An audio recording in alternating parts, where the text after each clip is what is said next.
নমস্কার, আমি আবারও চলে এসেছি একটা রেসিপির সঙ্গে। আজ করব ছাতুর কচুরি। ছাতুর কচুরি করার জন্য আমি এখানে নিয়ে নিয়েছি ময়দা, চিনি, নুন, ছাতু। এই যে ছাতু,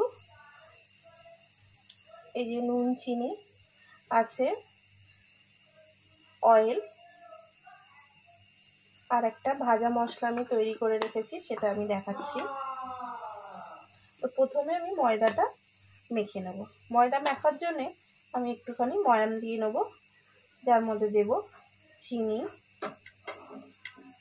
নুন আর দেব রিফাইন্ড অয়েল।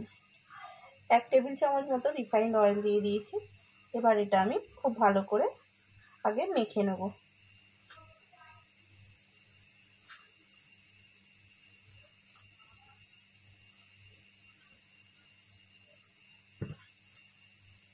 খুব ভালো করে আমি মেখে নিয়েছি।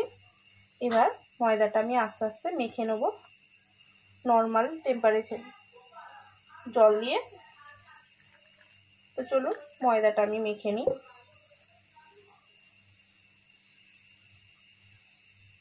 ময়দাটা খুব ভালো করে মেখে নিয়ে আর আসছি। মশলাটা তৈরি করে নেব। এটা প্যানের মধ্যে দিয়ে দেবো, দিয়ে এটা আমি ড্রাই রোস্ট করে নেব। তো চলুন, খুব ভাজা করবো না, তাহলে পুড়ে গিয়ে একটা তিতো ফ্লেভার আসবে।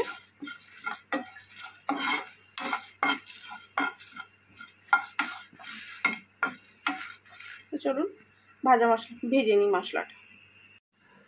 ভাজা মশলাটা থেকে একটা সুন্দর গন্ধ বেরিয়েছে। যখন গন্ধ বেরোবে বুঝতে পারবেন যে ভাজা মশলাটা হয়ে গিয়েছে, এবার নামিয়ে নেওয়া যাবে। তো চলুন নামিয়ে নিই। ভাজা মশলাটা একটু ঠান্ডা করে নেবো, তারপর গুঁড়ো করবো। তো ময়দাটা আমি খুব ভালো করে মেখে নিয়েছি। এটা এবার রেস্টে রেখে দেবো আধ ঘন্টার জন্য। এবার এই আধ ঘন্টার মধ্যেই আমি ছাতুটা রেডি করে নেব। পুরটা আমি রেডি করে নেব। এর মধ্যে দিয়ে দেবো একটুখানি হিং, দিয়ে দেবো অল্প চিনি, অল্প নুন, আর দেব এই যে ভেজে রাখা মশলাটা, যেটা আমি করে রেখেছি।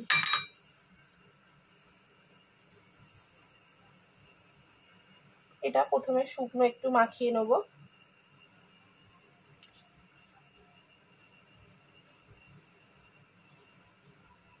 তারপর এর মধ্যে অল্প একটু আমি তেল দেব, হাফ টিস্পুন মতো, দিয়ে এবার এটা আমি অল্প অল্প জল দিয়ে মাখিয়ে নেব। একটা শক্ত ডো মতো করে নেব। একেবারে জল দিয়ে দেবেন না, তাহলে কিন্তু ডোটা নরম হয়ে যেতে পারে। তো চলুন অল্প অল্প করে জল দিয়ে আমি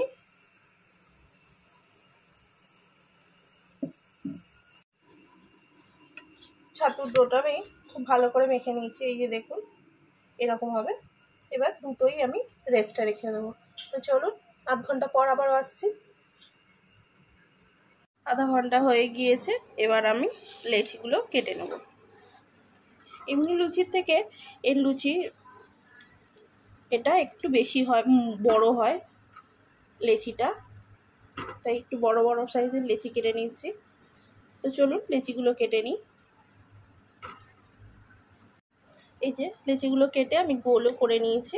এবার এর মধ্যে পুর ভরে নেব। এটা একটু বাটির মতো করে নেব। করে নিয়েছি, নিয়ে এর মধ্যে এবার পুরগুলো ভরে দেব। খুব কম দেবেন না, আবার খুব বেশিও দেবেন না। এই যে মুড়ে দিলাম। এবার এটা ভালো করে বন্ধ করে দেবো, দিয়ে চেপে দেবো। এই যে আরও একটা করে দেখিয়ে দিচ্ছি।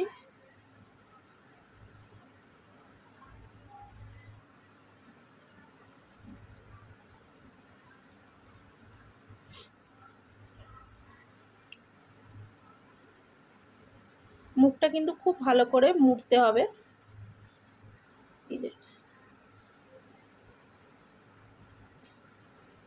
চলুন সবগুলো পুর ভরে নিয়ে আসছি। সবগুলো লুচির মধ্যে আমি পুরগুলো ভরে নিয়েছি, এবার বেলে নেব। আমি একটা বেলে দেখিয়ে দিই। অল্প একটু ময়দা ডাস্ট করে নেব, এবার একটু এটা হাত দিয়ে চেপে চেপে নেব। তাহলে কি হবে, এটা পুরটা ইকুয়ালি স্প্রেড হয়ে যাবে, বেললে আর বেরোবে না।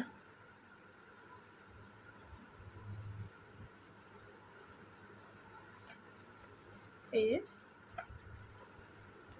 তো চলুন বেলে নিই।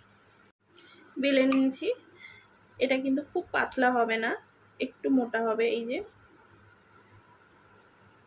দেখুন, একটুও বেরোয়নি বোথ সাইডেই। তো চলুন এইভাবে সবগুলো বেলে নিয়ে আসছি। পুরিগুলো সব আমি বেলে নিয়েছি, এবার ভেজে নেব। গরম করতে বসিয়ে দিয়েছি। এটা কিন্তু সর্ষের তেল নয়, রাইস ব্র্যান্ড অয়েল। আমি সব সময় রাইস ব্র্যান্ড অয়েল ব্যবহার করি। তো চলুন তেলটা গরম হয়ে যাক, আসছে। খুব ভালো করে গরম হয়ে গিয়েছে, এবার আমি পুরিগুলো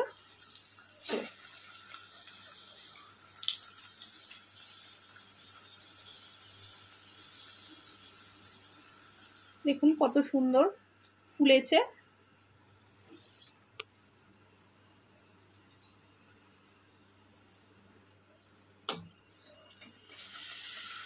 আর একটুও ফেটেও যায়নি।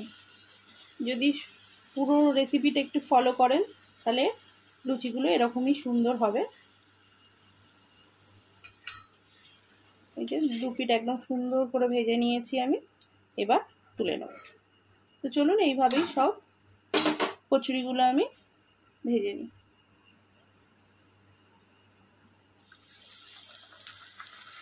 গরম গরম ছাতু পুরি রেডি হয়ে গিয়েছে। দেখতেই পাচ্ছেন কত সুন্দর, একটাও কিন্তু ফেটে যায়নি বা কিছু হয়নি, একটুও বেরিয়ে যায়নি। তো চলুন, রেসিপিটা যদি ভালো লেগে থাকে অবশ্যই লাইক শেয়ার করবেন, আর রেসিপি সম্পর্কে কিছু জানার থাকলে অবশ্যই কমেন্ট করবেন। তো চলুন আজকের মতো টাটা, দেখা হবে অন্য কোনো দিন অন্য কোনো রেসিপির সঙ্গে।